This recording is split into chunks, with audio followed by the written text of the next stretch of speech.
गर्भोपरि वा पुष्पोपरि परित्यागः भूमि हरिओमः ईशानकोणे भूमिं भस्मं धारयेतः श्रद्धा मेधां यशः प्रज्ञां विद्यापुष्टिं श्रियं बलाम् हव्यवाहनाय नमः।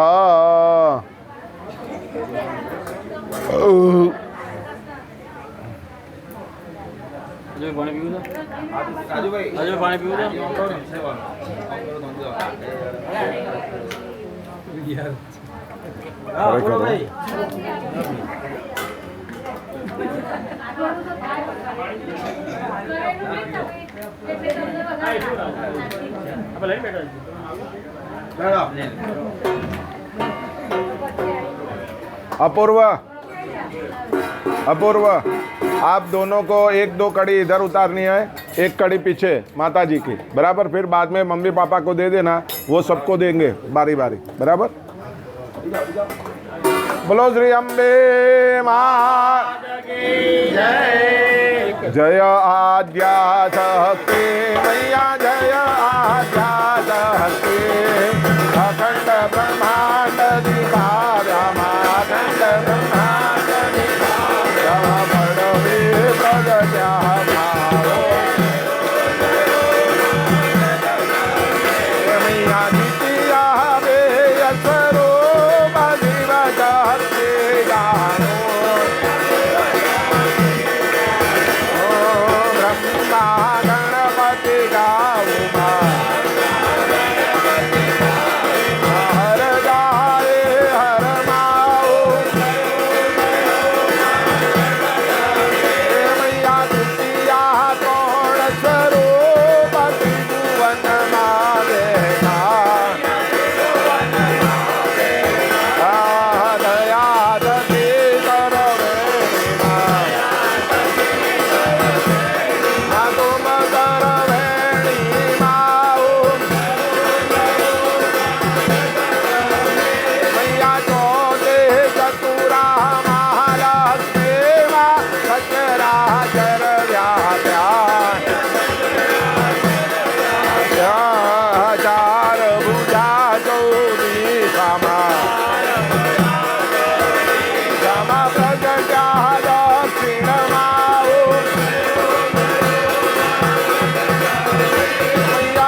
महाकाली माता की जय, उमापति महादेव की जय।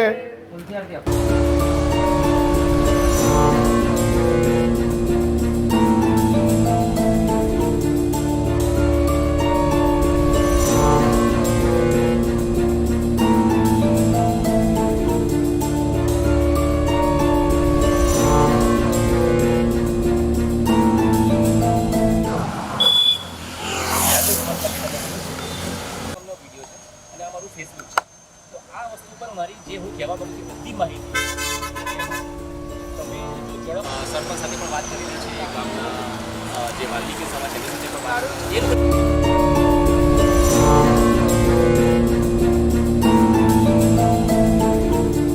તો મારા હાથમાં છે કે મારે શું કરવું છે, ભક્તોના હાથમાં છે ભક્તોને શું કરવું છે।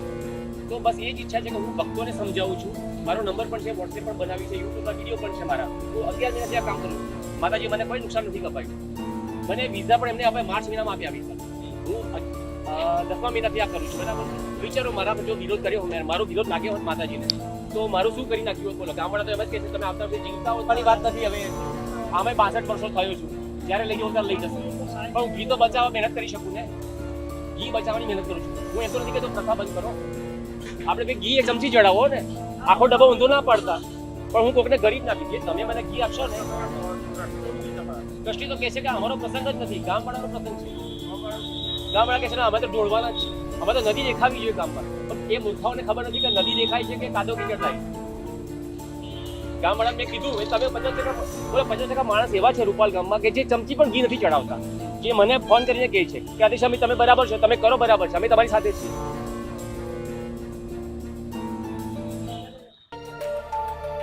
હેલો, તમારું નામ શું છે?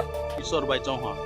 તો રૂપાલ ગામમાં જે 5000 વર્ષ જૂની પરંપરા છે કે વરદાયની માતાજીને ઘી અભિષેક કરવામાં આવે છે, તો રાધેશ્યામજીનું કહેવું એવું છે કે જે આ અભિયાન જે છે તે થઈ રહ્યો છે તો તેમાં ઘી જે છે તેની નદીઓ તે ગામમાં વહેતી થાય છે। તો તેમનું કહેવું એવું છે કે આ જે ગામમાં જે નદીઓ વહેતી થાય છે તેના બદલે માતાજીને એક ટીપું ઘી ચડાવીને બીજું જે ઘી છે તે પછાત વર્ગના લોકોને ડાયરેક્ટ આપી દેવામાં આવે। કેટલાક લોકો તેનો વિરોધ પણ કરી રહ્યા છે, તો કેટલાક લોકો તેનો સહકાર પણ આપી રહ્યા છે। તો આ અંતર્ગત તમારું શું કહેવું છે કે જે આ પરંપરા જે છે તે ચાલતી આવે છે, તો જે આ પરંપરા છે તે રોકાવી જોઈએ કે પછી જે પરંપરા છે તે ચાલતી રહેવી જોઈએ? તમે શું કહેશો આ વિશે? પરંપરા એ જૂની પરંપરા હોય છે, પરંતુ પરંપરાની કંઈક મર્યાદા હોય છે, પણ એ પરંપરામાંથી આપણે કંઈક શીખીને કંઈક સારું કાર્ય કરવા જઈ રહ્યા છે ને તો ઉત્તમ કાર્ય છે અને લોકોના કામ માટે આવે એ અતિ મહત્વનું છે અત્યારે। અને જે વધારે ખરેખર ખોટો બગાડ થાય છે એ ખરેખર સાચી રીતે ઉપયોગમાં આવે તે અતિ મહત્વનું છે। એટલે આ કાર્ય હું ખરેખર સારી રીતે સમજુ છું કે સારું કાર્ય છે। આ જે અભિયાન છે સારું છે, લોકોના હિત માટે છે, લોકોના ઉપયોગ માટે થાય છે અને ખોટું બગડતું પણ અટકે છે। તમારું નામ શું છે? કિશોરભાઈ ચૌહાણ। તો કિશોરભાઈ ચૌહાણે જણાવ્યું તે અનુસાર કહી શકાય કે તેમનો જે કહેવાનો હેતુ છે કે જે અભિયાન ચાલી રહ્યું છે તે એકદમ બરાબર છે, તો કેટલાક લોકો તેને સાથ સહકાર આપી રહ્યા છે, તો કેટલાક લોકો આ અભિયાનનો વિરોધ કરી રહ્યા છે। તો તમે શું કહેવા માંગો છો તે તમે ચોક્કસથી જણાવશો। તારીખ 5 ઓક્ટોબર 2023 રૂપાલ પલ્લી રથના સ્વયંસેવકો પ્રણામ। જય જય શ્રી વરદાઈ માતાજી। પલ્લીમાં રથ પર ઘી અભિષેકની કેટલા વર્ષ જૂની પરંપરા છે, પરંપરા કેવી છે તે અમને લેખિતમાં પુરાવા સાથે જાણવા માગીએ છીએ। અમે જાણવા માગીએ છીએ કે નીચેના આપેલા 7 પ્રશ્નોમાંથી સાચી પરંપરા કઈ? પ્રશ્ન 1, લાખો શ્રદ્ધાળુની માનતાનું ઘી ટ્રેલરમાં જમા કરી તેમાં ઊભા રહીને ઘી અપવિત્ર કરી પછી રૂપાલ પલ્લી રથના સ્વયંસેવકો જાતે ઘીમાં નાહવાનું અને 25-30 ફૂટ દૂર પલ્લીમાં રથ ઉપર ડોલમાં વધ્યું હોય તેટલું પલ્લીમાં રથ ઉપર ચડાવી દેવું, અભિષેક કરી દેવાનું। પ્રશ્ન 2, પ્રશ્ન 1 વત્તા માતા શ્રી વરદાયીના પલ્લીમાં રથ ઉપર ઘી અભિષેક કરવાનું પરંપરા છે કે ટૂંક સમયમાં જ રજિસ્ટર ઈડી દ્વારા 5 પલ્લી મંડળ અને 1 ટ્રસ્ટીને પોસ્ટ કરવાનો છું? જવાબ નહીં આપો તો અને દર વર્ષની જેમ કરશો તો તૈયાર રહેજો હાઈકોર્ટમાં મળવા માટે। કલેક્ટરશ્રીને પણ પૂછવાનો છું તમારી જવાબદારી શું છે? મારું નામ રાધેશ્યામ પટેલ છે, ઉંમર 62 વર્ષ છે। કાયદાકીય સલાહ લઈને પુરાવા સાથે હાઈકોર્ટમાં PIL કરવાનો છું। આ વર્ષે પલ્લી મહોત્સવ 2023માં વિચારીને મહોત્સવ કરશો, નહીં તો ભારે પડશે। અમારા ગ્રુપમાં વકીલોની ફોજ છે, અમારા ગ્રુપમાં રેશનાલિસ્ટોની ફોજ છે. જય જય વરદાઈ માતા. રૂપાલ પલ્લી મહોત્સવ પરિવર્તન અભિયાન 2023 Radheshyam Patel 9023960692 only WhatsApp message.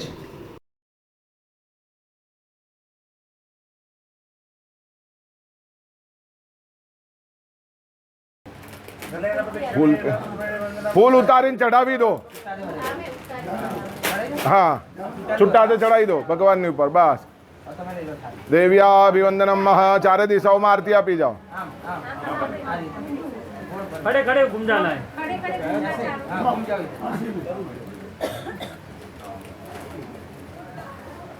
ચાલો.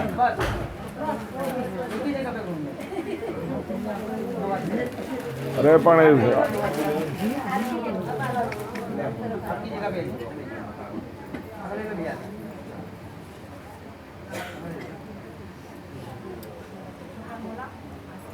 आरती जवान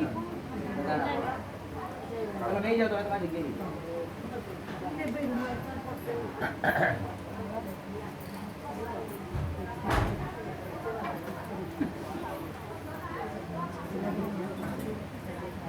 पानी नहीं लिया तो याद गसी ना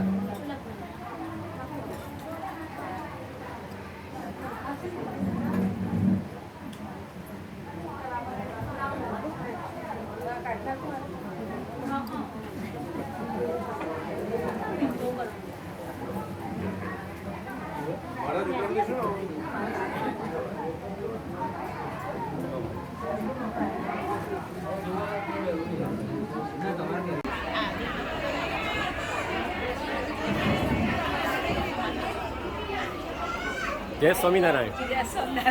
तबियत बराबर? સૂર્યાબેન ક્યારે પધાર્યા? 3 વીક થઈ ગયા. ઓકે. સમાચાર મળ્યા હતા, ઘનશ્યામે કીધું હતું. કયું? દીપુના લગ્નનો. અચ્છા, ઓકે.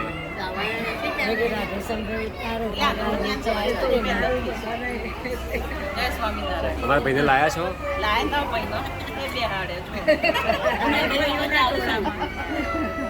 થોડી આવવાની હતી. કેમ છો? ભાઈ હસાવા તો પડે ને. ઓકે.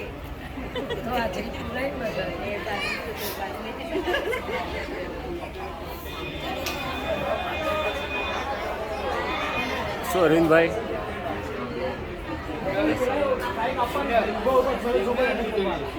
બરાબર.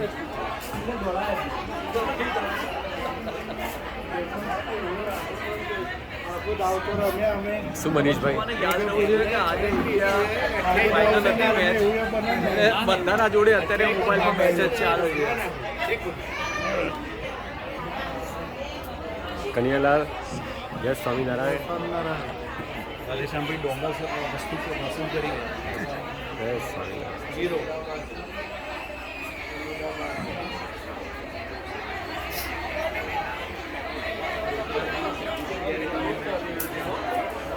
આ સરદાર પટેલ સ્ટેડિયમ બની ગયું છે ને?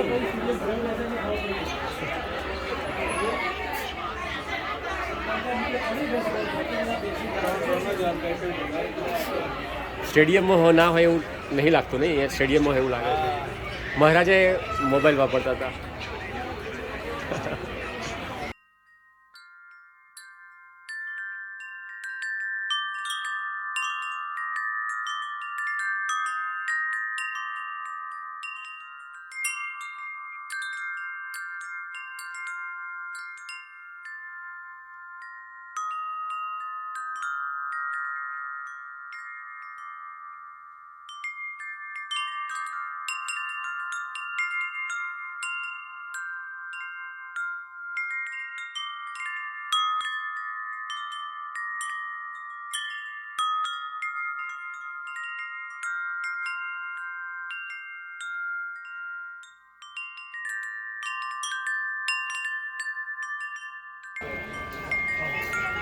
થોડી વાર કેમેરા સામે જોઈ લેજો.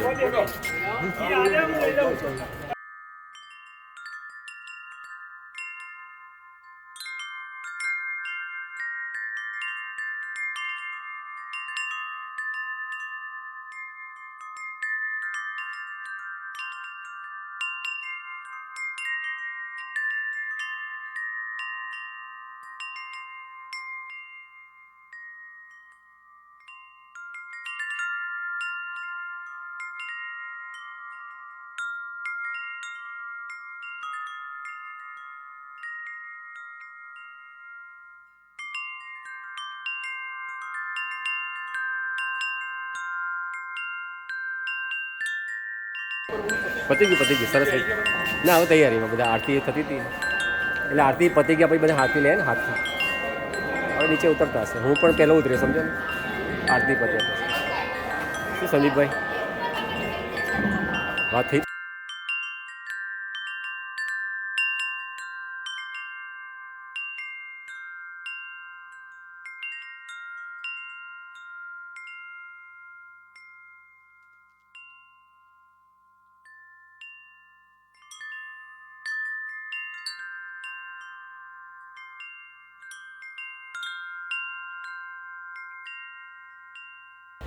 સરસ લોકેશન હતું મેં એકલા લઈ આવીએ આ લોકોને પેલા લોકોને બોલાવી લો કેમ જતા રહ્યા એ નેચર્સ કોલ આવ્યો છે હવે આમ ફરી આમ લાઇટ સરસ છે મારી બાજુ યસ ગુડ અને બિલ્ડિંગ પણ આવી જાય ને આપણું સર હવે વાતો કરો વાતો રેકોર્ડ થઈ જશે અમારી પણ સારી વાતો કરો અત્યારે તમારી પર્સનલ વાતો ના કરતા પર્સનલ છે જ નહીં આટલા બધા પર્સનલ ના હોય ગ્રુપ ડિસ્કશન હોય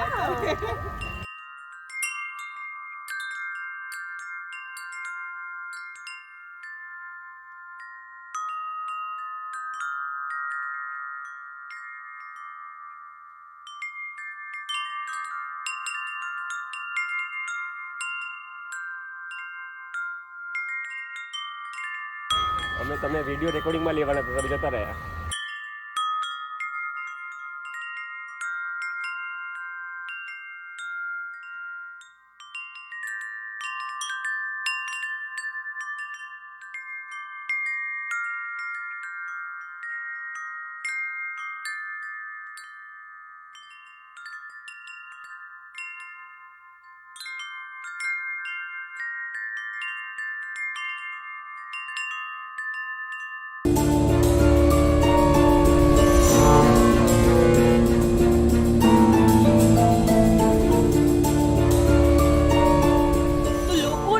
પ્રમાણેનો કહેવાનો અર્થ હતો અને લોકોનું જે મંતવ્ય હતું તે આપણે જોયું અને લોકોએ જે પ્રમાણે કેટલાક લોકોએ તેમને સાથ સહકાર આપ્યો છે તો કેટલાક લોકો તેમનો વિરોધ કરી રહ્યા છે તો રૂપાલ ગામમાં જે ઘી અભિષેક પરંપરા જે વર્ષોથી ચાલતી આવે છે તેને રોકવા માટે જે પ્રયાસ કરી રહ્યા છે તો ચલો તેમની સાથે આપણે મુલાકાત કરીએ અને તેમનું શું કહેવું છે તે વિશે જાણીએ જી તમારું નામ શું છે હા મારું નામ રાધેશ્યામ પટેલ છે અને અમદાવાદમાં આંબાવાડીમાં રહું છું જી અને આ જે રૂપાલ ગામમાં જે પરંપરા જે ચાલી આવે છે તે અંતર્ગત તમે જે અભિયાન તમારો ચલાવી રહ્યા છો રૂપાલ પલ્લી પરિવર્તન અભિયાન તો તમે જે લોકોને કહી રહ્યા છો તો તે અભિયાન જે ચલાવવાનો તમારો જે હેતુ છે તે શું છે તે દર્શકોને જણાવશો લગભગ 11 મહિના પહેલા રૂપાલ પલ્લીનો મેં વિડીયો જોયા હતા ખાલી ગામમાં કદી નથી ગયો અને ત્યારે મેં અભિષેક કરતા લોકોને જોયા અભિષેક થયા પછી ઘી નીચે જમીન ઉપર પડતું અને માટીમાં મિક્સ થતું જોયું અને માટીમાં મળી ગયા પછી જે વાલ્મીકી સમાજ ગામના જે સામાજિક પછાત વર્ગ એને લેતા પણ જોયા ત્યારે બહુ દુઃખ થયું કે માનવ જ માનવને ગંદુ ઘી ખવડાવવા માટે મથી રહ્યો છે માનતા ખરી બાધા પણ ખરી માતાજીમાં વિશ્વાસ પણ હોવો જોઈએ પણ માણસ જ માણસનું અપમાન કરે તે નહીં વેવાયા પછી મેં આના માટે ટ્રસ્ટીઓને મળ્યો છું ગામના સરપંચ લોકોને મળ્યો ગામના આગેવાનોને મળ્યો વાલ્મીકી સમાજને પણ મળ્યો તો એ બધાને મળવાથી મને જાણવા મળ્યું કે ખરેખર તો વાલ્મીકી સમાજને લેવું છે ચોખ્ખું ઘી પણ એમની પાસે અવાજ નથી કોઈને કહી શકતા નથી રાવળ સમાજને તો કંઈ વાંધો નથી એમને તો મંદિરનું ચોખ્ખું ઘી મળી રહ્યું છે તો વાલ્મીકી સમાજે મને ખાસ કહ્યું કે અમને ચોખ્ખું ઘી મળી શકે તો અમારે 100% લઈશું અમને ગમશે તો ત્યારથી મેં આ અભિયાન ચાલુ કર્યું પહેલાં વિડીયો બનાવ્યા અને લોકો સુધી પહોંચતા કર્યા યુટ્યુબ ચેનલ બનાવી એના પછી મેં માર્ચ મહિનામાં મને વિઝા લેવાના હતા અમેરિકાના તો મને એ વિઝા પણ મળી ગયા અને હું અમેરિકા ગયો હું હજી 10 જ દિવસ પહેલાં અમેરિકાથી પાછો આવ્યો છું અને ખાસ કરી આના માટે જ આવ્યો છું રૂપાલ પલ્લીનું ઘી સ્વચ્છ રાખવા માટે કે મને જે મેં જોયું હતું દ્રશ્ય એના પછી મેં થયું કે નહીં આના માટે મહેનત કરવી પડે પણ હું છેલ્લા દિવસ આવીશ તો હું નહીં બચાવી શકું એટલા માટે હું 1 મહિના પહેલાં આવ્યો છું અમેરિકાથી અને હું રોજ કોઈના કોઈ ગાર્ડનમાં કોઈ 4 રસ્તા ઉપર આવી રીતે ઊભો રહું છું અને મારો મેસેજ લોકોને બતાવું છું તો મારો મેસેજ કઈ રીતે લોકો સુધી પહોંચે જલ્દી એ હું ઈચ્છા ધરાવું છું જેથી જે 10 લાખ લોકો આવવાના છે પલ્લીના દિવસે તો એ લોકોને આ મેસેજ મળી જાય તો એ લોકો વિચારે કે ખરેખર શું કરવું જોઈએ ઘી બચાવવું જોઈએ મારો મેસેજ છે 1 ચમચી ઘી અભિષેક કરશો તો પણ માતાજી ખુશ થવાના છે મને ખાતરી છે કારણ કે હું એટલા માટે કહી શકું છું કે જ્યારે હું અમેરિકા ગયો અને આમ વિરોધ કરું છું, બધા લોકો કે વિરોધ કહે છે, હું ખરેખર વિરોધ નથી કરતો, જરા પણ વિરોધ નથી કરતો. હું માતાજીના ખૂબ વખાણ કરું છું અને માતાજીના આશીર્વાદ પણ મારી ઉપર ખૂબ જ છે. એનું કારણ એ છે કે આજે માર્ચ મહિનામાં હું 10મા મહિનામાં આ કામ ચાલુ કર્યું, વિરોધ કરવાનું કહીએ તો, અને માર્ચ મહિનામાં વિઝા લીધા, એટલે 4 મહિના પછી મને વિઝા પણ મળ્યા. હું અમેરિકા ગયો, મારો બિઝનેસ નવો સેટઅપ કર્યો, મારા બાબાને ત્યાં પણ બાબો જન્મ્યો. હવે આટલા બધા પોઝિટિવ થઈ રહ્યા છે, એનો મતલબ કે માતાજી મારી સાથે છે, મારું કામથી ખુશ છે. એટલે મને થયું કે ના, અમારે હવે આ કામ હજી પૂરું કરવું જોઈએ. કે મને ગામમાં તો ઘણાએ કહ્યું હતું કે તમે આવતા વર્ષે નહીં બચો, જીવતા નહીં રહો, અપંગ થઈ જશો. પણ હું હેમખેમ છું, એકદમ પરફેક્ટ છું, કોઈ તબિયતમાં ખામી નથી આવી. તો મને છે કે હું 100% સફળ થઈશ. અને હવે તમે મારો આ ઇન્ટરવ્યૂ લઈ રહ્યા છો, મને ખાતરી છે કે મારો મેસેજ લોકો સુધી 100% પહોંચશે અને પોઝિટિવ મારો મેસેજ છે, લોકોને ગમશે મારો આ પોઝિટિવ મેસેજ. અને હું એમના માટે એક વિકલ્પ ઊભો કરવા માગું છું. તો એ વિકલ્પ શું છે હું તમને કહી દઉં. તારીખ 5 ઓક્ટોબર 2023 રૂપાલ પલ્લી રથના 7 સેવકો પ્રણામ. જય જય શ્રી વરદાઈ માતાજી. પલ્લીમાં રથ પર ઘી અભિષેકની કેટલા વર્ષ જૂની પરંપરા છે. પરંપરા કેવી છે તે અમને લેખિતમાં પુરાવા સાથે જાણવા માગીએ છીએ. અમે જાણવા માગીએ છીએ કે નીચેના આપેલા 7 પ્રશ્નોમાંથી સાચી પરંપરા કઈ. પ્રશ્ન 3. પ્રશ્ન 1 વત્તા પ્રશ્ન 2 વત્તા ગામના રસ્તાની માટીમાં મેળવી કાદવ કીચડ કરવાની પરંપરા છે. પ્રશ્ન 4. પ્રશ્ન 1 અને પ્રશ્ન 2 વત્તા પ્રશ્ન 3. ઘી સામાજિક પછાત સમાજના માનવને ભક્તોના પગ નીચે કચડાયેલું, ભક્તોના થૂક, પાન મસાલાની પિચકારીવાળું અને છેલ્લે ભક્તોના તૂટેલા ફૂટેલા બૂટ ચંપલ પડેલા ઘીને લેવા માટે મજબૂર કરી અપમાન કરવાની પરંપરા છે. ટૂંક સમયમાં જ રજિસ્ટર ઈડી દ્વારા 5 પલ્લી મંડળ અને 1 ટ્રસ્ટીને પોસ્ટ કરવાનો છું. જવાબ નહીં આપો તો અને દર વર્ષની જેમ કરશો તો તૈયાર રહેજો હાઈકોર્ટમાં મળવા માટે. કલેક્ટરશ્રીને પણ પૂછવાનો છું, તમારી જવાબદારી શું છે. મારું નામ રાધેશ્યામ પટેલ છે, ઉંમર 62 વર્ષ છે. કાયદાકીય સલાહ લઈને પુરાવા સાથે હાઈકોર્ટમાં PIL કરવાનો છું. આ વર્ષે પલ્લી મહોત્સવ 2023માં વિચારીને મહોત્સવ કરશો, નહીં તો ભારે પડશે. જય જય વરદાઈ માતા. રૂપાલ પલ્લી મહોત્સવ પરિવર્તન અભિયાન 2023. Radheshyam Patel. 9023960692. Only WhatsApp message.